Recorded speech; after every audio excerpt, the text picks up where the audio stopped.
6 ఏళ్లైనా నిండని పసిబాలుడు.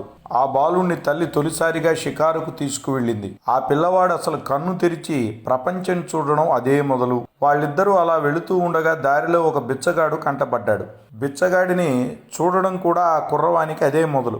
చింపి పాతలు చుట్టబెట్టుకుని ఎందుకు వచ్చిన బతుకురా దేవుడా అని కళ్లల్లో ప్రాణాలు పెట్టుకుని రోజులు నెట్టుకు పోతూ ఉండే ఆ ముసలివాని దీనవదనం చూడడంతోనే బాలుని హృదయం ద్రవించిపోయింది.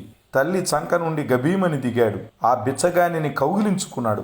ప్రేమతో నిమిరాడు. అంతేకాదు ఆవేదనతో, అమ్మా, ఈ పెద్దాయన్ని చూస్తే జాలివేయడం లేదా?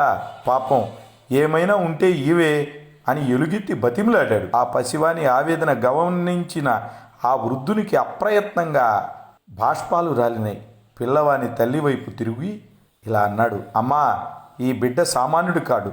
పువ్వు పుట్టగానే పరిమళిస్తుందన్నట్లు ఇతడు తన ప్రజలను, తన దేశాన్ని గాఢంగా ప్రేమించే గనుడవుతాడని ఇప్పుడే తెలుస్తూ ఉంది.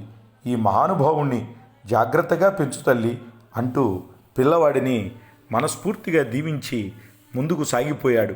ఆ బిచ్చగాని దీవెన ఫలితంగా నవనీత హృదయుడైన ఆ బాలుడు పెరిగి పెద్దవాడై తన దేశ ప్రజల కోసం, తన దేశంలో కష్టపడే కార్మికుల సౌఖ్యం కోసం కోరుకుని అష్టకష్టాలు పడ్డాడు.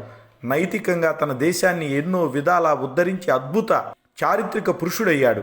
ఏ మహానుభావుడు తన అవసాన దశలో కూడా నా గుండె చీల్చి చూడండి, దానిపైన ఇటలీ అనే 3 అక్షరాలు లిఖితమై ఉంటాయి అని మనస్ఫూర్తిగా చెప్పాడో ఆ అకుంఠిత దేశభక్తుడే ఆనాటి 6 ఏళ్ల బాలుడు.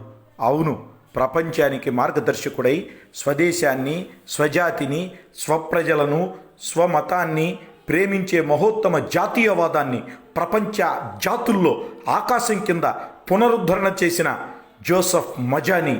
ఆయనకి ప్రణమిల్లుతూ భారతమాతకు వందనం, తెలుగు తల్లికి అభివందనం.